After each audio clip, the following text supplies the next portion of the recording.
Congress party వాళ్ళు వచ్చి ప్రశ్నించే గొంతుకను తీసుకొచ్చినాం. మళ్ళా మన తాను లేకపోతే వరంగల్ కాడికి పట్టుకొస్తున్నామని వస్తారు రేపు పొద్దుగాల. వాళ్ళకు ఒక్కటే ఒక ప్రశ్న, అసలు ఈ ఉప ఎన్నిక ఎందుకు వచ్చింది? ఈ ఉప ఎన్నిక ఎందుకు వచ్చింది? ఎందుకు వచ్చింది ఉప ఎన్నిక?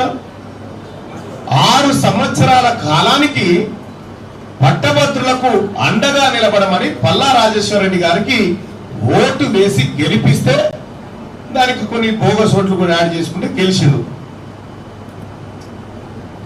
సరిగ్గా 3 సంవత్సరాలు నిండే కాలంలోనే ఈ పట్టభద్రులతో బీఆర్ఎస్ పార్టీకి అవసరం లేదు, అసలు పట్టభద్రుల సమస్యలు మేము పట్టించుకోమని విధంగా పల్లా రాజేశ్వరరెడ్డి గారు రాజీనామా చేసి పట్టభద్రులను నడి రోడ్డు మీద వదిలిపెట్టి పోతే ఈ ఉప ఎన్నిక వచ్చింది. మీకు వద్దంటిరి, రాజీనామా చేసిపోతిరి, ఇవాళ మళ్ళీ మాకు ప్రశ్నించే గొంతుకను తీసుకొస్తున్నామంటే మరి 3 ఏళ్ల పాటు అంతకుముందు ఉన్నటువంటి 6 ఏళ్ల పాటు 9 ఏళ్ల పాటు ఉన్నటువంటిది ఏం గొంతు? మరి దయచేసి మనం ప్రజలకు వివరించాలి. ఇంకా అంతేకాదు, కాంగ్రెస్ పార్టీ తన మేనిఫెస్టోలో ప్రజలకు అనేకమైనటువంటి అంశాలను వివరించింది. 2 లక్షల ఉద్యోగాలను కాంగ్రెస్ పార్టీ భర్తీ చేయబోతుందని చెప్పింది.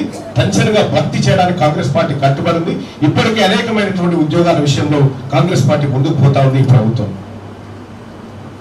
30,000 ఉద్యోగాలకు అపాయింట్మెంట్ ఆర్డర్లు ఇచ్చి వాళ్ళని ఆ కుర్చీల్లో కూర్చుండబెట్టినటువంటి ఘనత కాంగ్రెస్ పార్టీ ప్రభుత్వాన్ని, ఆ తల్లి సోనియా గాంధీ దీవెనతో జరిగింది ఈ రాష్ట్రంలో. చూడాలారా, ఇక వాళ్ళు అంటారు టీఆర్ఎస్ పార్టీ అవి కేసీఆర్ వేసిన నోటిఫికేషన్లు మీరు ఇచ్చిందే ఉండని అంటారు. అంటే అది కేసీఆర్ ఖాతాలో జమ చేయమని టీఆర్ఎస్ లో చెప్తారు. సరే అది జమ చేద్దాం కానీ 7 లక్షల కోట్లు అప్పేవారి ఖాతాలో జమ చేయాలి. మరి అవేమో ఆయన ఖాతాలన్నట, అప్పేమో వీళ్ళ ఖాతాలన్నట. ఇగో ఇది వాళ్ళ కథ. అందుకోసమే సోదరులారా, మీ అందరికీ తెలుసు తీన్మార్ మల్లన్న ఎవరు, తీన్మార్ మల్లన్న ఏ అంశాల కోసం పోరాటం చేసిండు, ఎందుకు జైళ్ల పాలైండు, ఎందుకు 100 కేసులు ఎదుర్కొంటా ఉన్నాడు అనేది మీ అందరికి తెలిసినటువంటి అంశమే సోదరులారా. ఇలా తీన్మార్ మల్లన్న కంటే కాంగ్రెస్ పార్టీ గొప్పది. కాంగ్రెస్ పార్టీకి అండగా ఉన్న మీరంతా గొప్పవాళ్ళు కాబట్టి కాంగ్రెస్ పార్టీకి ఈ వరంగల్, నల్గొండ, ఖమ్మం పట్టభద్రుల ఎమ్మెల్సీ ఎన్నికల్లో ఇప్పటి వరకు కాంగ్రెస్ పార్టీ గెలవలేదు సార్ ఈ ఎన్నికలు. సరే, అంతకంటే ముందు పట్టభద్రుల ఎమ్మెల్సీ ఎన్నికల్లో పార్టీ రూపేణ కాంగ్రెస్ పార్టీ ఎప్పుడు దిగలేదు. మొట్టమొదటిసారిగా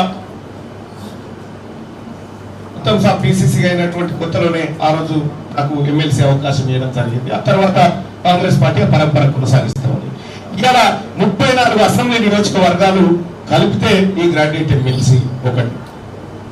ఈ 34 ఇట్లలో 32 మంది మనమే కాంగ్రెస్ పార్టీ నాయకత్వం ఉంది, ఎమ్మెల్యేలు ఉన్నారు. ఈసారి ఎక్కడికి పోయినా పట్టభద్రులు చెప్తున్నటువంటి ఒకటే మాట, పోయినసారి పొరపాటు అయింది, ఈసారి కాదన్నా కానివ్వమనేటువంటి మాట కన్ఫర్మ్ గా చెప్తా ఉన్నా.